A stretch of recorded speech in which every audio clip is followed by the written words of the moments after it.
Hey, Adam. What's up? We're going to talk about some unintended benefits.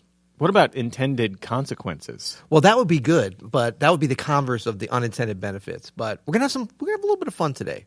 Let's go to the I shed. could use some fun. Okay, let's do it.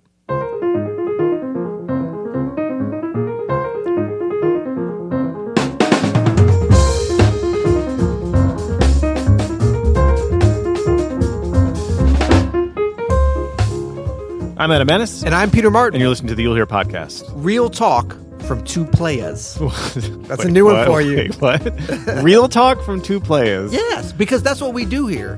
This is real talk. This is We're real players. talk, man. Yeah. Forget about jazz, pianists, musicians, and all that. We're players. No, I have a couple questions. Okay. So real talk, does that mean we're talking about anything for real?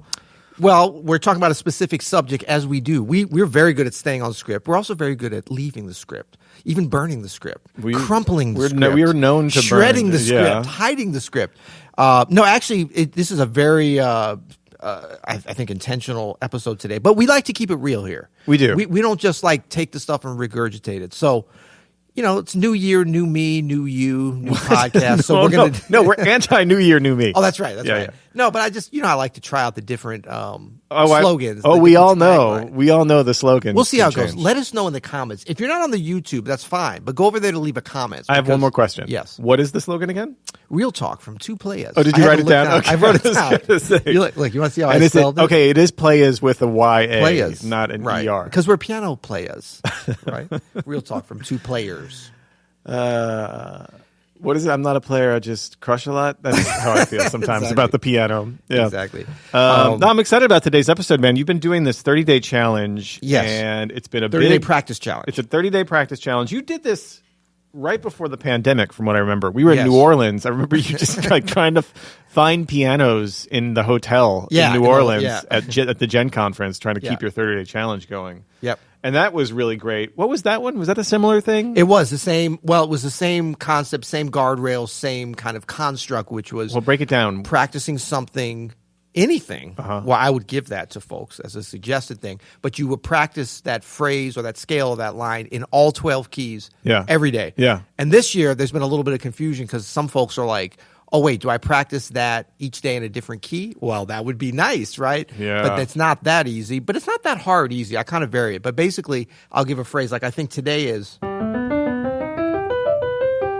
maybe don't play it sloppy like I just did. Did you hear that? I did. So the thing is 1, 2, 3, 4. So we're kind of thinking about, of course, that's in C major, right? And then you would go through on this one. Yeah, it starts on the 5.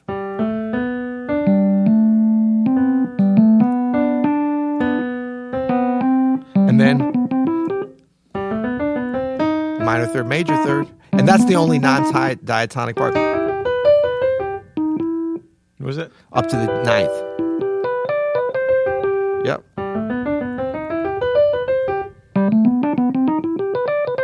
You got it. Great. And then we go through all 12 keys. And I like to vary this up. This is really however you want to do it. Exactly. Perfect 4. I don't know. For this one, it just seems natural to kind of go circle of fourths. Yeah. Cycle of fourths? Well, circle of fourths. It's because you're starting on the 5th. So when you start... when you're in the key of C and then you want to go up a 4th, you start from the key that you're coming from. The right? 5 becomes C, right? The 5 becomes the 1 becomes the 5. I love that, just that minor third in there. There's that one little note makes a huge difference. Yeah. That's great. And then so from here, if I want to start on B flat, it's what was the tonic of F now becomes the starting point for the next key if you're going up a 4th, right? Yep. 1 becomes the 5. So super important. So you might play this. And what's great about these, everything you're doing too with these, is you can play them over different chords. Like you could play this if we go back to C. You could play it over C major. Yep. You could also play it over the relative minor, A minor. Yeah. It'll work on an A minor 7. Yeah. I mean, you could actually do it over a 2-5. Right? Or even... It'll work. Or even... Oh, yeah, 1-6-2-5. 1-6-2-5, Yeah, just anything in the general diatonic key will work. That's really great, man. So yeah, and that's kind of going more advanced for a lot of folks, just getting this line and then taking it through maybe the first couple of keys wouldn't be that difficult, but as you move through, it really gets you to adjust, and that's what we're going to talk about, sort of the unintended benefits of this. And, the great thing about practicing in all 12 keys and using that as sort of your restriction, your guardrails, your restrictive practice, the restricted part is not the keys, you're playing them on all keys, is the specific line that you're playing. So it gets you to think about the construction, the architecture, kind of your signposts within every key that you might not think about. So like if we jump up to G flat,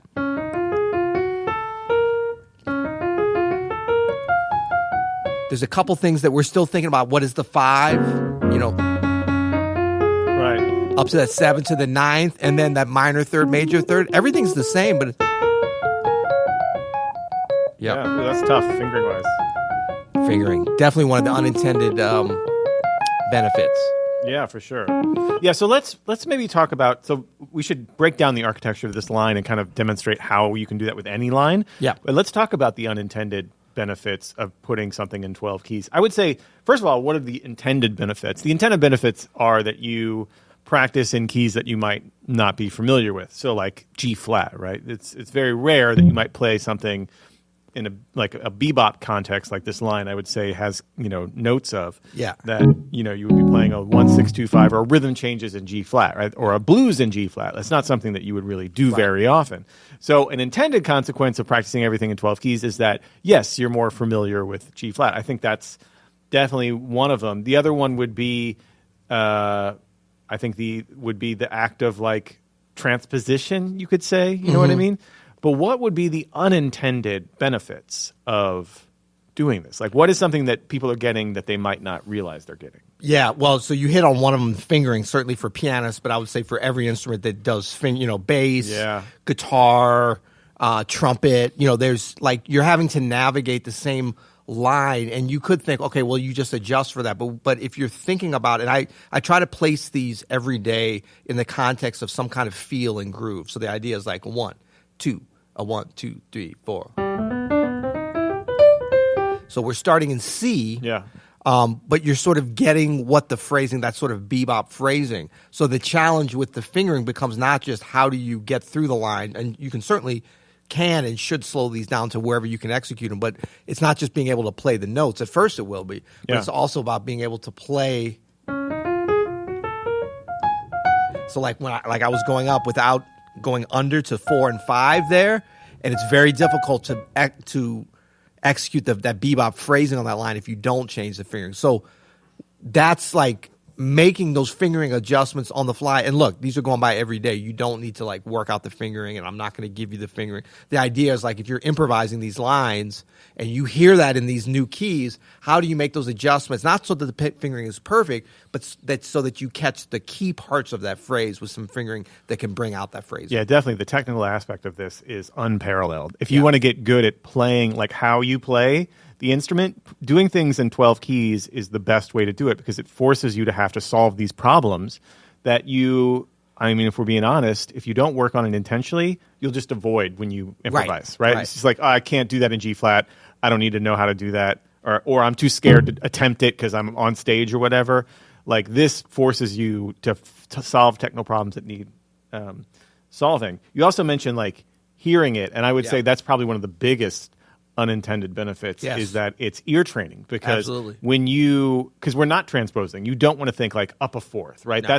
That's not how to think about this, or however you do it, but you want to try to hear it from the original example. Why doesn't it sound the same in F as it did in C? And this is why you have to push through these a little bit. You don't want to like wait and sit and work them out, or just look at for Open Studio members, we do have a PDF available for each day. I will say that. Controversial. A little controversial.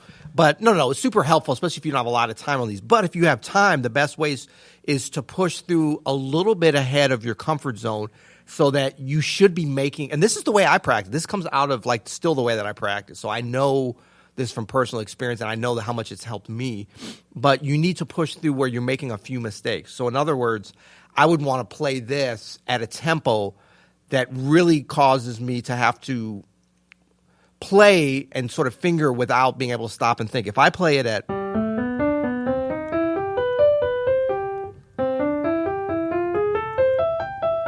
for first of all, I'm not really playing with a groove or a kind of feel that I want to do it. And I'm also playing it slow enough that I know I can pretty much, easily get through it without having any problems, without having any fingering snafus.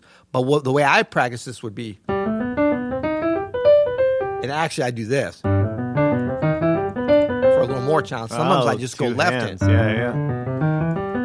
That was kind of a funky left hand finger, if you could see that. And then but I wouldn't sit on that too much. Then I'm going right into.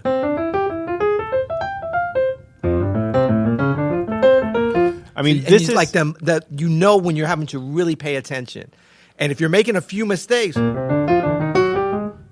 good. That is good. That's when you're training your ear.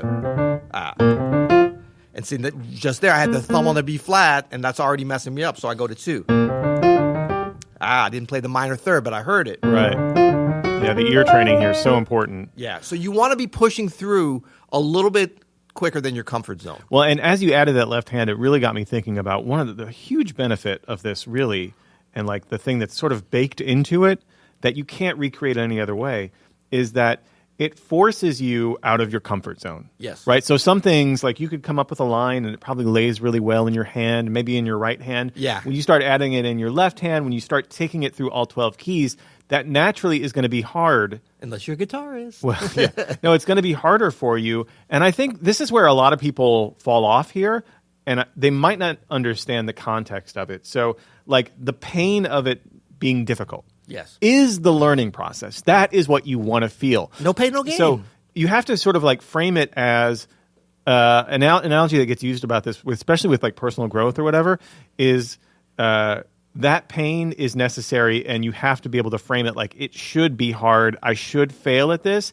So a great example is like if you woke up in the middle of the night and you felt like it feels to deadlift 400 pounds. Yeah. At 3 a.m. you just woke up, you feel like you're in the middle of a deadlift to failure, right?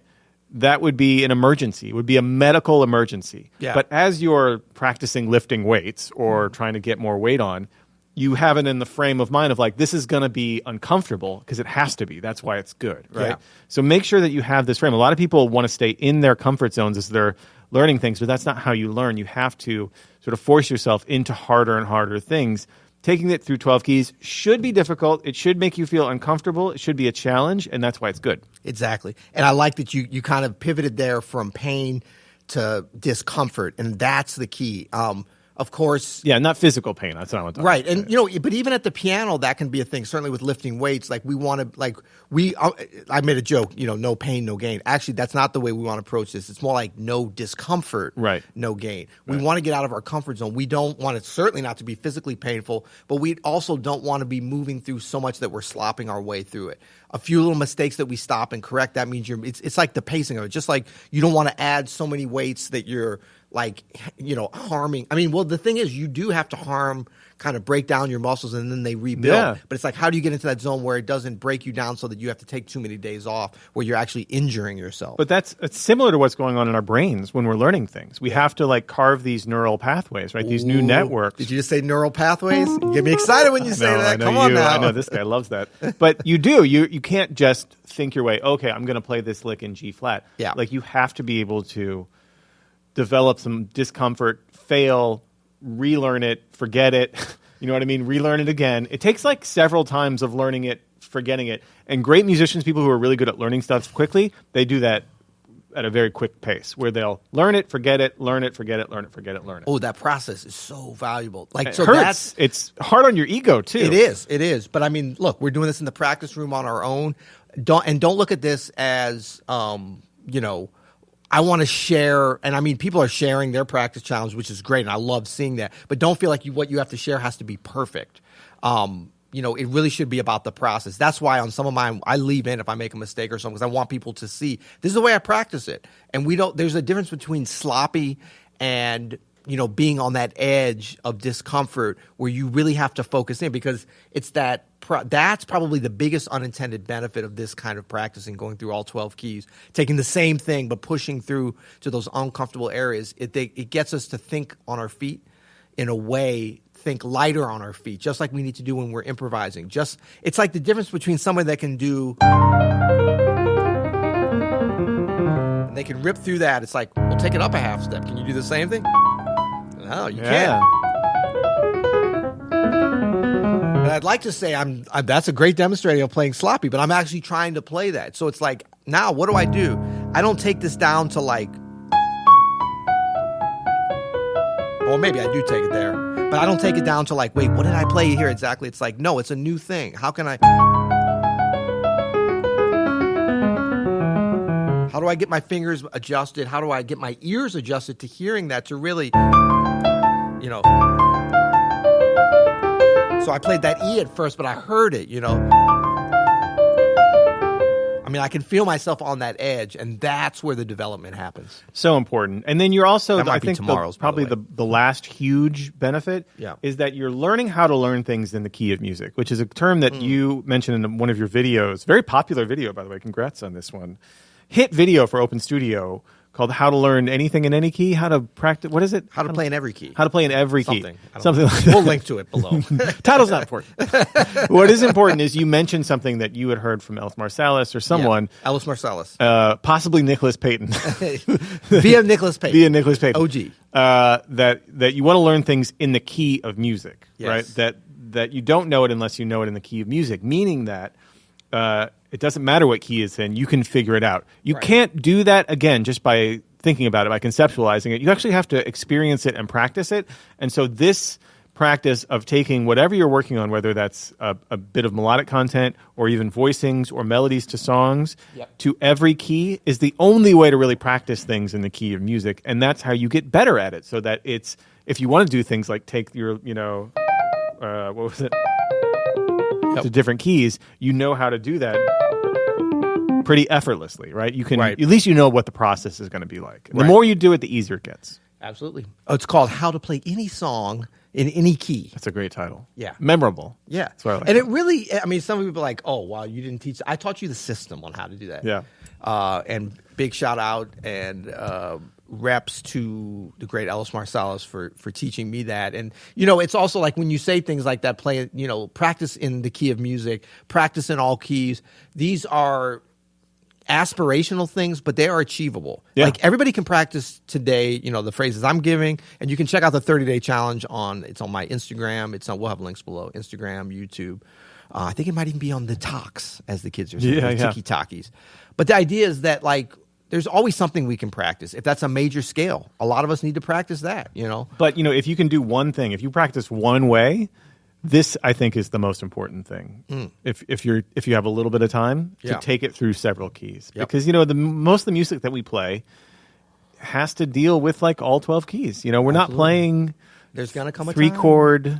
But Monty. in jazz, we play all the notes. 12 notes of the scale, dipshit. Not 3 chords on a ukulele. Exactly. John Goodman, is that a new button you have there, That's a new sir? button. I know. Okay, folks, it's a little 2022. aggressive. You're going to hear a lot of this. It's Excuse the foul language. Hide your children. Hide your wife. We got Adam Mann's got a new button. Maybe we should beep that at some point. But it's from a great film called. Wait, play it one more time. Wait, say where it's from. But in Okay. jazz, It's from Inside Llewyn Davis, the Coen Brothers film. John Goodman plays a jazz musician. It's about a folk musician, and John Goodman plays a pretty horrible person who happens to be a jazz musician. Play it again. I think I have a way we can but beat in it out. jazz, we play all the notes. 12 notes of the scale, dipshit. Not 3 chords on a ukulele. Is that your beep? Yeah. Is that your I try it one more time. Try it Hold on, again. I can do better. I got the timing now. Go ahead. But in jazz, we play all the notes. 12 notes of the scale, dipshit. Not 3 chords Sorry, I'm on late. a I'm ukulele. late. We'll get it. 3 chords on a ukulele Ukulele, is my I love that. favorite. I love that. Cool. Well, this was great, Peter. Yeah, Thanks very this much, was good. man. And go check out Peter's 30-day challenge. We're going to link to that. We're also going to link to his video, how to play any tune in any key. Yep. What was it called? How to play any song in any key. How to play any song in any key. Caleb's going to put those in the show notes so Yep. you can link to both of those things. Sounds good. Until next time. You'll hear it.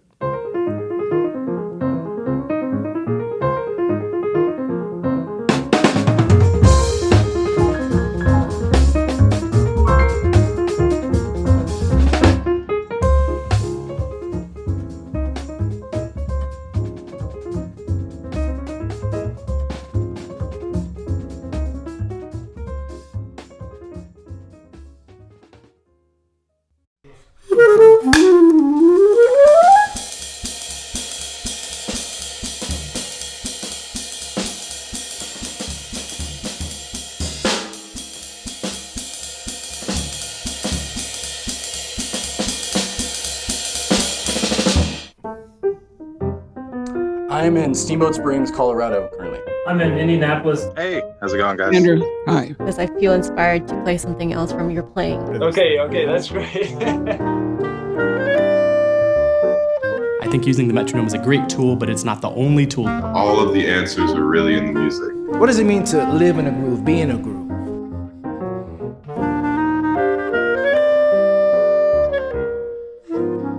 Until next time, happy practicing.